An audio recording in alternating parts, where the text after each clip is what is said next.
பெண்களுக்கு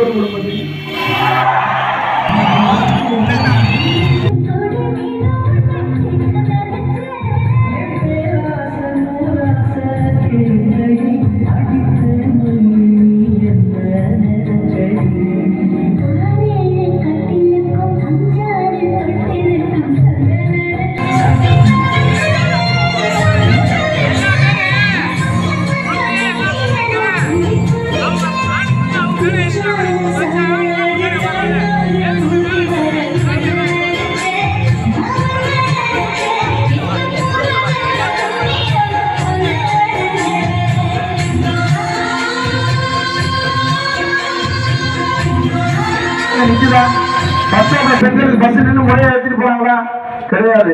காரணம் என்னன்னா அறிக்கை மட்டும் தான் வெளியே வருது. இந்த பெண்கள் பார்த்தா எவ்வளவு கஷ்டம், இன்னைக்கு பெண்கள் எவ்வளவு கஷ்டப்படுறாங்க. முறையாக அந்த பெண்களுக்கு அந்த டிக்கெட் எவ்வளவு அதை கூட நீங்க வாங்கிக்கலாம். பஸ் ஸ்டாப்ல பஸ் நிக்கிறதே கிடையாது.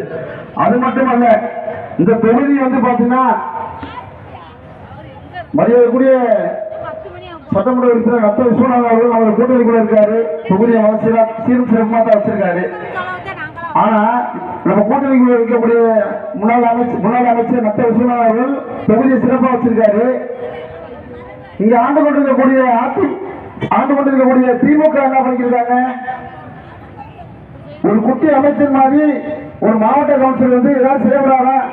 அந்த விஜயன்றவர் வந்து இங்க இருக்கக்கூடிய எந்த ஒரு விஷயமே செய்யப்பட மாட்டாரு. நம்ம ஒன்றிய கவுன்சிலர் பாத்தீங்கன்னா அவர் பகுதிக்கு முறையாக வந்து மனு கொடுத்து ரோடு போடுவதற்காக எவ்வளவு வேலை பார்த்தா அவர் வந்து அவதூறாக பேசுறது மட்டும் இல்லாம நான் அடித்திருவேன் பேசிடுவேன்.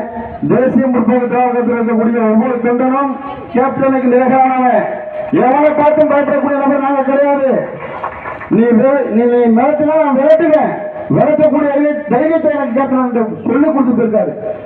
ஒவ்வொரு தொண்டனும் இன்னைக்கு டீக்கடையில இருக்கட்டும் இல்ல எங்கே போய் நம்ம நின்னாலும் பேசக்கூடிய ஒரே வார்த்தை வாங்க கேப்டன். இந்த வரக்கூடிய சட்டமன்றத்தில் இதே தொகுதியில் நானே நிற்கிறேன், நீ நின்று திராணி இருந்தா என்னை எழுத்து நீ டெபாசிட் வாங்க பாக்குறேன். என் தலைவர் போச்சு கலைஞர் ஒவ்வொரு தொண்டனையும் எங்களுடைய கழக பொதுச்செயலாளர் அந்நியர் அவர்களையும் ஒவ்வொரு தொண்டனையும் ஒன்றி அவங்க எப்படி இந்த இயக்கத்தை வளர்க்க வேண்டும், இந்த தொண்டர்களை பாதுகாக்க வேண்டும் அப்படின்ற அத்தனையுமே பாதுகாத்து இயக்கத்தை வளர்த்துக்கிறாங்க. அதே போன்றுதான் இங்க இருக்கக்கூடிய ஒன்றிய காலையில் 6 மணி வரைக்கும் இந்த 2 ஒன்றிய முடித்து இங்க இருக்கக்கூடிய மாவட்ட நிர்வாகம் சரி, இங்க இருக்கக்கூடிய ஒன்றியத்தில் இருக்கக்கூடிய கடைக்கோடி நிர்வாகிகளும் என் கூட காலையில் 6 மணி வரைக்கும் பல நம்ம கூட்டணி கட்சிக்காரங்க பல பேர் பார்த்தாங்க. என்னப்பா இப்பயே 100 பேருக்கு மேல நிக்கிறீங்க இந்த மேடை போடும்போது, இந்த பிளக்ஸ் கட்டும் போது நாங்க ஒவ்வொரு தொண்டனும் தன்னோட சொந்த உழைப்பால இந்த பிளக்ஸ்ல இருந்து இந்த மேடையில போடுற சேர்ல இருந்து ஒவ்வொரு உழைப்பால கொண்டு வந்து செலவு பண்ணிக்கிருக்காங்க. நலத்திட்ட உதவி எப்படி பொன்மன செல்வம் புரட்சி கலைஞர் கேப்டன் அவர்கள் ஒவ்வொரு பிறந்த நாளையும் வறுமை இல்லாத ஒரு நாள் வறுமை ஒழிப்பு தினமாக கருதில் கொண்டு வந்தார். தமிழன் என்று சொல்லடா, தலைநா, தாய்க்கு வணக்கம் சொல்லடா, தாய் மண்ணை நீ வணங்கடா, புரட்சி தீபம் ஏந்தி புதிய சமுதாயம் படைப்போம் என்ற கொள்கை முழக்கத்தோடு 2005 தேசிய முற்போக்கு திராவிட கழகம் என்ற இயக்கத்தை மதுரை திருநகரில் ஆரம்பித்தார். கிட்டத்தட்ட 25 லட்சம் தொண்டர்கள் அந்த மாநாட்டில் கூடுனாங்க. யாருக்காவது பணம் கொடுத்து கூட்டணுமா? கிடையாது. இங்க வந்திருக்கக்கூடிய ஒவ்வொரு மகளிருக்குமே தெரியும்.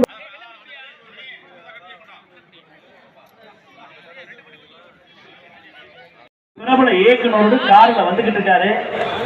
கண்ணீரோடு கேப்டன் சொன்ன வார்த்தை செத்தா இந்த மாதிரி தான் சார்னு சொன்னதுதான் கேப்டன். அந்த வார்த்தையில மட்டும் சொல்லல, அதற்கப்புறம் இறந்த ஒரே தலைவன் அது மாதிரி சாப்பிட அந்த கேப்டன் மட்டும் தான் உண்டு தமிழ்நாட்டில்.